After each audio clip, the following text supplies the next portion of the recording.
Então nós chegamos no Suor. Suor, o livro Suor, a obra Suor, de Jorge Amado. Por que o Suor e por que Jorge Amado? Jorge Amado foi a principal referência do romance proletário. Foi a ele que foi atribuído a condição do romancista do romance proletário. E o Suor é a materialização desse romance proletário.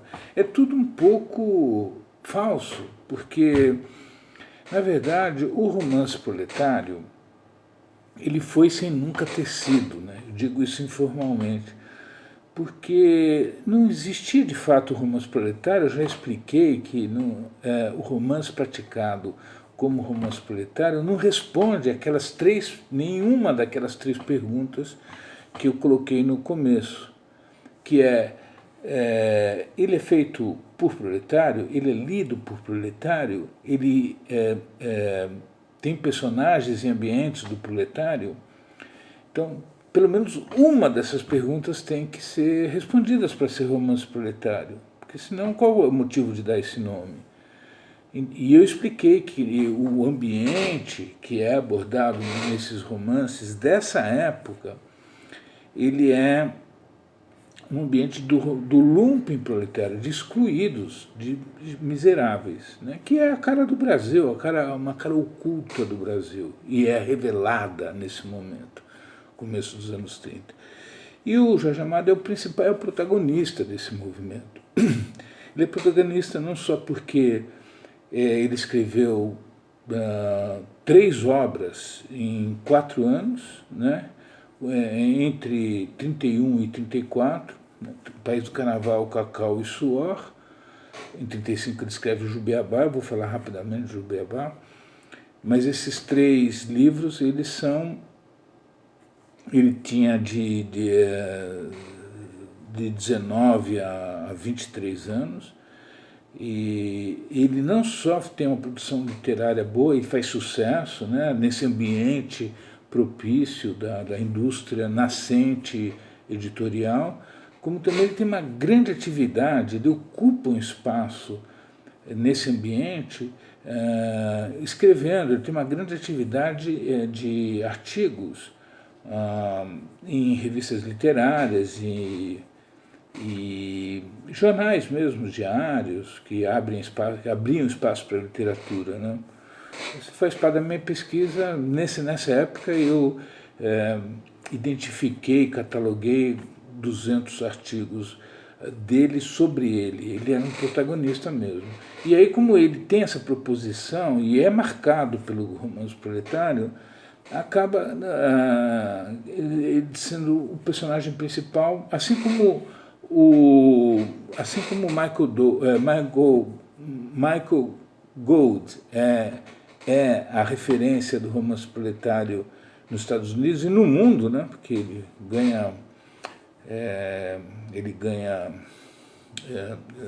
vira uma celebridade do romance proletário, o Michael Gould. O Jorge Amado ele ganha essa condição aqui no Brasil. Mas é curioso, porque o romance proletário, como a gente já viu, se nunca tem sido, ele nunca foi uma proposição, por exemplo, da classe operária da Revolução Russa, das proposições culturais, do realismo russo, porque existe essa mania de associar o romance proletário à estética da Revolução Russa. Mas ele não se encaixa bem. Tanto assim que, quando houve a Revolução, foi fundada uma entidade chamada Proletkult, em 1917, na Rússia. E existiu durante 5 anos. E o próprio Lenin, ele não gostava, não queria essa entidade, e ele mesmo fechou essa entidade em 22, quer dizer, durou 5 anos. Essa entidade, e por que ele fez isso? Porque ela estava ganhando muita autonomia, ela estava sendo muito independente, produzindo sua própria estética de arte e de literatura, né, do proletariado. Mas isso, o próprio nome diz, né, Proletkult. Mas não, acaba não tendo efeito, porque na verdade pouca gente sabe desse Prolet Cult aí. Eu pesquisei, achei algumas referências sobre isso, mas muito pouco. Isso em 1917, estamos em 1930 que as pessoas não conheciam. E o Trotsky, né, para quem quer associar o romance proletário a uma ideologia, Trotsky dizia que não existia uma cultura do proletário, que o proletário era uma classe muito nova, que deveria ser uma classe era uma classe muito nova, e que se chegasse ao poder seria de maneira transitória, porque a verdadeira revolução ia perpetuar uma sociedade sem classes. E a classe proletária, por ser muito jovem e transitória, ela não tinha raízes, não tinha tempo de existência mesmo para formar uma cultura. Então, ele, no livro Literatura e Revolução, ele escreve isso de maneira clara, explícita. Então, quer dizer, essa associação do romance proletário com ideologias de caráter ligadas à Revolução Russa ou socialista culturista, ela é falha, ela não tem consistência. Por outro lado, ela também não tem consistência, mas a verdade é que ela acaba turbinando uma manifestação que é muito interessante. Quer dizer, ela é um tiro que sai pela culatra, né? Quer dizer, mirou um coelho e matou um elefante, como se diz popularmente. No caso de Jorge Amado, ele não está nem ligando para essa história de romance proletário.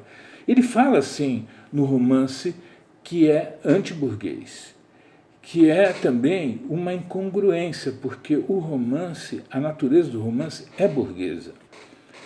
Mas ele insiste nisso. E aí, ele, como eu falei no vídeo anterior, ele tem uma série de paradigmas ou parâmetros para determinar esse romance antiburguês, que ele não chama de romance proletário, os outros chamam, mas ele não. E os paradigmas eu expliquei, principalmente assim, não tem um herói, né, não tem um enredo. E aí ele materializa, isso é interessante, ele materializa no livro Suor, né? Por isso que aí nós vamos chegar no fim desse processo, que é o livro Suor, o processo mais, a materialização desse romance não burguês. Eu acho que, na verdade, o Suor ele não é um livro não burguês. Mas o Jorge Amado ele faz exatamente isso, ele faz um romance coletivo, mas não é bem isso. O Suor, para quem não leu, é uma fase se passa na cidade, né? Se passa numa espécie de cortiço em Salvador, no Pelourinho de Salvador, né? Inclusive, se você vai lá no Pelourinho, tem lá um edifício, tem uma placa dizendo aqui se passa o livro, o enredo de Suor. Eu não sei se é verdade, mas eles atribuem, tem uma placa, enfim. E é uma espécie de cortiço esse edifício, né, todo fragmentado em quartos e com uma população enorme e miserável, né? Aquela população, aquele tipo de gente, de excluídos, de miseráveis mesmo, de pessoas famintas, doentes, sem perspectiva de vida. E por que não tem herói, segundo a cabeça do Jorge Amado? Porque não tem um principal, ele conta histórias fragmentadas de vários personagens, dizem que tem mais de 200 personagens. Mas é muito interessante, porque ele usa uma técnica, inclusive, isso não é muito dito, é uma conclusão minha, é que o John dos Passos, que é um autor americano, ele chama assim porque ele tem família portuguesa, mas ele era francamente americano. E ele fez uma proposta literária realmente muito transformadora. A narrativa dele modificou a literatura no século XX. E o Jorge Amado foi grandemente influenciado por ele. Era uma narrativa fragmentada, justamente, né? Um grande escritor, João dos Passos, né? Ele tem o livro principal dessa época, chama Manhattan Transfer, mas ele tem outros também que são excelentes. E essa narrativa ela é um pouco apropriada pelo Jorge Amado, ou seja, ele conta a história de vários personagens desse prédio, desse cortiço, que vão se cruzando, cada um com seus dramas, e no fim, não há um desfecho assim, mas no fim existe um conflito e tem alguns personagens que já utilizam um discurso de revolta, de contestação e até de engajamento político ideológico, né? Começa levemente uma manifestação de caráter socialista. Por causa disso, né, ele recebeu de cara esse rótulo, o livro recebeu o Jorge Amado já estava com esse rótulo, mas o livro é batizado como um proselitismo político. E não é nada disso, porque a verdade é que, embora eu não acho que seja um romance coletivo, eu não acho que não exista heróis, eu não acho que é um romance anti-burguês, e eu não acho que seja um romance proletário, o Suor ele tem características literárias muito interessantes. Primeiro, ele edifica personagens. Esses personagens dessa população de excluído, ele constrói muito bem. Ele diferencia, ele tem características físicas, os dramas são muito realistas. É um livro importante. Eu não vou entrar no mérito se é bom ou não, mas ele é um livro importante para a literatura e para a obra de Jorge Amado. Porque há quem diga, por exemplo, que os personagens que ele desenvolve nesse livro, e de maneira fragmentada, ele vai resgatar ao longo de toda a sua obra, né? Porque depois disso o Jorge Amado teve 60 anos de carreira literária e produziu muitos livros, e os personagens são desse ambiente, principalmente, né? Tem de outros também, porque ele amadurece como escritor. Mas há quem diga que esses personagens desse looping proletário, desses miseráveis, ele resgata em outros livros, e eu acredito nisso também. Em várias situações, ele retrabalha as características desses personagens. Também é importante dizer que o livro Suor, ele teve como uma experiência, porque Jorge Amado fala isso depois, né? Ele fala, não, esses 3 primeiros livros são experiências. E ele era muito jovem, né? Assim, um talento prodigioso, porque até os 23 anos, ser protagonista da literatura brasileira, do movimento mais importante da literatura brasileira, que foi o Romance de 30, ser protagonista com 3 obras publicadas, de sucesso, e mais de 100 artigos publicados em revistas importantes.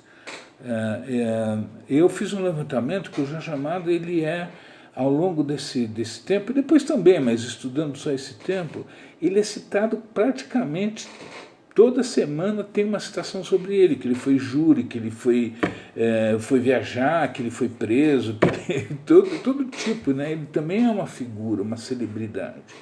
E isso entre 19 e 23 anos. Então essa época ele se faz, ele se forma, ele aparece como escritor com proposições literárias estéticas. Embora ele tenha esse rótulo de não, ele era um socialista, ele estava fazendo proselitismo político ideológico. Então, ele não dava muita importância para isso, né? E, na verdade, eu acho que essa questão, existe uma tendência, né, que eu sou francamente contra, uma tendência de qualificar, buscar na literatura qualificações de revolucionário. Não, uma parte da crítica quer ver na literatura qualidades revolucionárias. E, na verdade, não existe essa literatura revolucionária. Mas eu vou falar um pouco mais disso num próximo vídeo, que é o final, e que vou desenvolver um pouco mais essa ideia.